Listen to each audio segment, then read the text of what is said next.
Well, thank you very much for having us today. I especially want to thank the leadership of this organization. It really takes a lot of time and effort for 2 or 3 or 4 people to stick their neck out and organize these efforts, not just during the campaigns, but throughout the year. So I really do appreciate your leadership in this effort, and also the church for opening up their sanctuary to allow us to have this dialogue.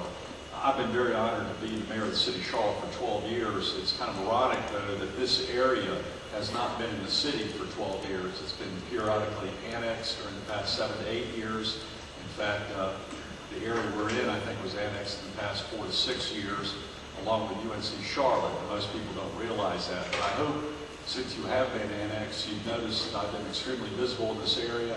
And 2 things I've demanded since the annexation is that we have proper land use design. In fact, I'm very proud to say, prior to this being a part of Charlotte, no sidewalks were being required, very little curb and gutter, lighting, plantings, and things of that nature. And one thing I've demanded since I've been mayor is that we have sidewalks and good development along these major corridors. And we knew this development was coming, but we also wanted sidewalks and other types of amenities to make this a more pedestrian-friendly area, because prior to that, that was not a requirement of developers, along with a very stringent tree ordinance, which we're still trying to make even stronger. So those quality of life issues of pedestrian-friendly access, good design, good development, including the shopping centers that are several blocks from here, are very, very important. And those are what we didn't do initially in the 70s and 80s in areas like Albemarle Road and other areas that were developed very haphazardly, and they're paying for that at this point in time. Thank the you. other area Thank you very much. is public safety, and I appreciate you working with us in that area too. Thank you very much. Ms. Earl? Thank you. I'm very appreciative to have the opportunity to come to this area of the city to kind of let you all know exactly what I'm all about. I am currently serving my 13th year in the North Carolina House of Representatives. Many of you probably don't know who I am, because by me doing most of my business in Raleigh, I've not had the opportunity to be around, and you don't see me quite as much as you see your city council or your county commissioners.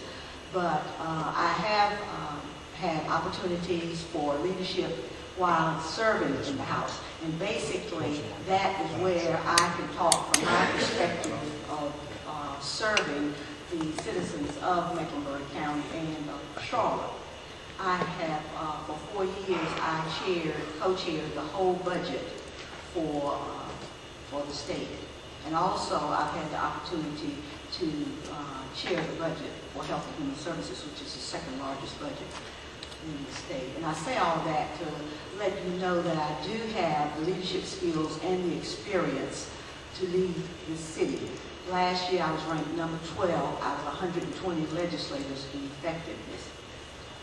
I want to bring some of my leadership skills, some of my experience home to Charlotte to be able to do some of the things that I think that have gone lacking over the years. Many areas of the city have not prospered as others. There has been a huge focus on the uptown area and other business areas in the city. Thank you, Ms. Earl. We do have a timekeeper down here in the front row who will be flashing the card when your time is up, so you don't have to keep track of the time. We didn't know the rules before we started. That's all right. And I'll point it out to the city council members when they get up here too. We have a mic down here in front for all of you to come up and ask your questions, so that both the candidates and the members of the audience are all able to hear the question as it's being asked. So if you're interested in asking a question, please come forward to the mic, and we'll get the responses from the candidates. I'll ask the first question. One of the major concerns for this area of the city seems to be how we deal with growth.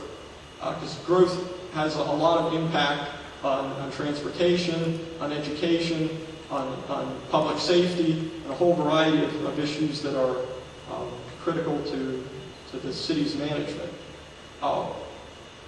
What do you think the best approaches are for the city council, the city government in terms of effectively managing growth in this area or other areas of the city. We'll start with Ms. Earle and then go to Mr. McCrory. Thank you. I certainly think that growth is important, especially to a city the size of Charlotte. We have experienced a lot of growth over the years, and this is good, and it can be good.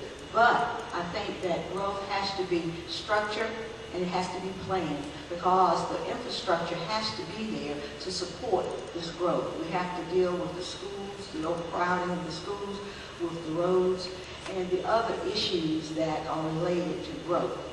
And I think that the council will definitely need to plan on this growth. And as it appears that there has been a lot of growth in the north end, the university area, and to the north. And I think that we need to redirect some of that growth to other areas of the city. Economic development needs to be directed to other parts of the city. I think the best way to deal with the growing pains is to demand quality development and quality design that you'll be proud of not just next year, but 25 to 50 years from now. And that's what we should demand of both the private and public sectors. When we build a road, it should be designed not just for next year's traffic, but is it being designed for the next 25 years of growth in cars? When we design sidewalks and greenways and have a tree ordinances, will it be sustainable for the long term to maintain the quality of life of why you moved to this area? And that should be demanded by the elected officials to both the private sector and the public sector. We should prepare for growth as opposed to react to growth, and that's why we're looking at grid system of roads, that's why we're looking at transit, that's why we're implementing tree ordinances, that's why we're implementing greenways, and that's why we're also trying to work with the neighborhood associations to demand quality design.